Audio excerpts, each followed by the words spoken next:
Pouvez-vous vous présenter brièvement? Xavier Canonne, je dirige le musée de la photographie de la Fédération Wallonie-Bruxelles à Charleroi. Pouvez-vous nous parler de vos activités? Bien, le musée de la photographie propose, à raison de 3 ouvertures par an, 12 expositions de taille et de format divers. En outre, une collection permanente qui couvre l'ensemble de l'histoire de la photographie. Le secteur culturel est durement touché par la crise sanitaire. Comment vivez-vous cette situation? Je pense qu'il faut tout d'abord temporiser et modérer notre situation. Nous ne sommes pas les plus mal logés. Le secteur du théâtre, le secteur du cinéma sont fermés depuis le début de la crise. Les musées ont heureusement pu réouvrir grâce à la compréhension des ministres, l'appel que les conseils des musées et les directions de musées ont fait. Cependant, nous avons connu 2 périodes de fermeture en 2020 et 2021 qui ont énormément modifié la programmation. Vous savez qu'une exposition, ça met 2 années et demie à se préparer, qu'il y a parfois des accords avec d'autres lieux, et ceci en est des perturbations. Bon an, mal an, nous avons pu maintenir le rythme de nos expositions avec un public qui a répondu présent à l'appel. C'est un public qui est vraiment venu en nombre à chaque ouverture, et je note avec plaisir, c'est peut-être la seule bonne chose de ce problème du Covid, c'est que nous avons un public nouveau également. C'est-à-dire de gens qui se sont rendus compte qu'il y avait des musées qui n'y venaient pas ou qui y venaient peu. Peut-être n'y viendront-ils plus qu'en une faible proportion, mais c'est un public qui malgré tout est venu au musée de la photographie découvrir les expositions et qui sait qu'il est là. Pensez-vous que le secteur culturel soit oublié ou mis de côté?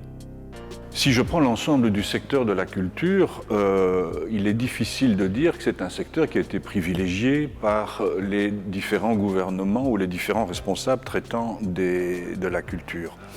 C'est vrai qu'on a un petit peu mis la culture comme un fait exceptionnel ou comme quelque chose qui n'était pas absolument essentiel. Alors je veux bien entendre qu'il est nécessaire d'aller acheter de la nourriture, mais les musées par exemple, les théâtres, les cinémas, propose des conditions de sécurité et des conditions sanitaires beaucoup plus grandes que certains magasins ou certains autres lieux. Je pense par exemple aux coiffeurs, même s'il était nécessaire qu'on les réouvre.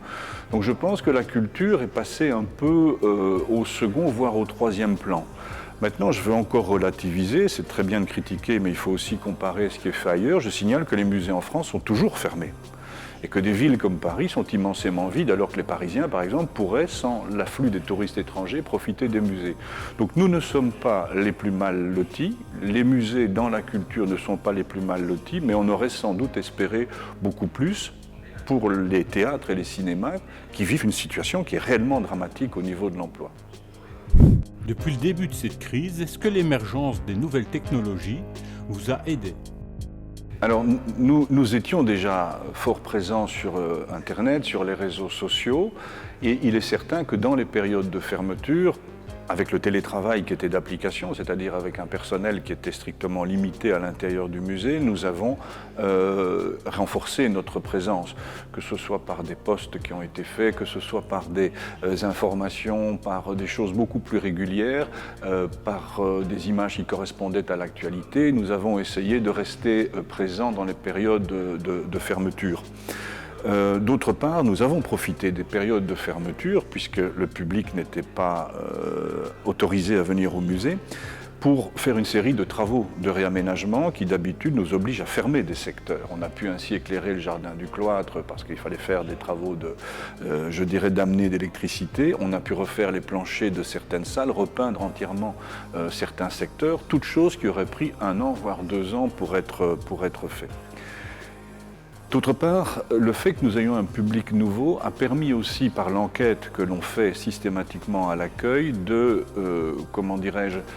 recueillir des avis différents d'un public qui était tout neuf. Nous, vivant dans le musée, nous ne voyons pas parfois certains défauts ou certaines choses qui pourraient être aménagées. Je pense notamment à la signalétique à l'intérieur du musée qui nous a été pour certains reprochée ou en tout cas que l'on pourrait améliorer, ce sur le quoi nous allons travailler dans les prochains temps. Donc on a essayé au fond de tirer profit, à chaque chose malheur est bon, d'une situation qui est une situation compliquée.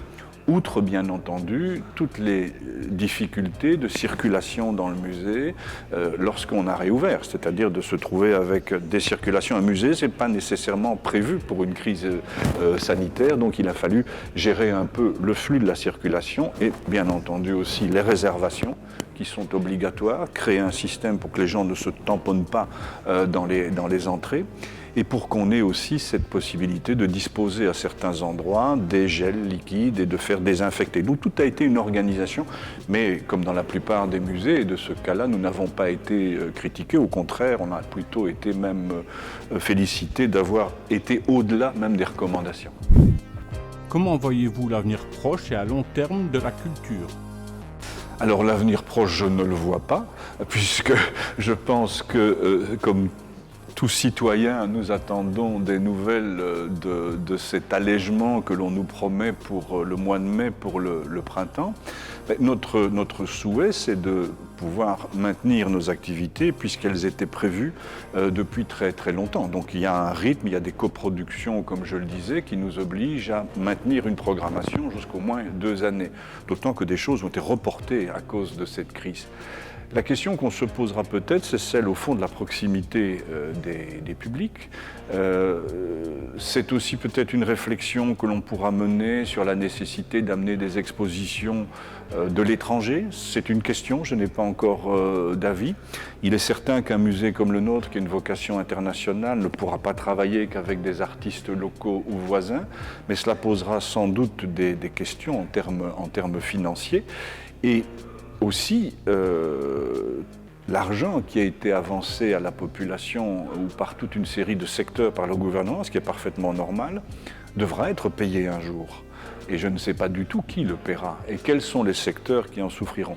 Donc je pense que plus que jamais, ça va nous amener une certaine prudence dans la gestion financière de nos projets. Avez-vous quelque chose à ajouter ? D'autre part, nous avons également, c'était un projet de longue date, mais on a pu l'accélérer un peu. Nous avons créé un nouveau site internet pour le musée de la photographie, qui est un nouvel habillage avec une plus grande adaptabilité pour celui qui le visite, mais surtout, nous lui avons adjoint une banque de données qui est en train de se compléter, puisque le musée de la photographie possède 3 millions de négatifs, près de 100 000 tirages. Donc il y a un travail énorme de numérisation. Toute personne qui a eu un scan dans ses mains un jour sait ce que ça veut dire. Un travail de numérisation qui va alimenter ce site. Mais aujourd'hui, il y a une banque de données qui est à la fois pour les visiteurs, pour nous à l'intérieur du musée et aussi pour les chercheurs. Donc c'est un outil de travail qui est un outil de travail absolument indispensable qui va se compléter au fil du temps.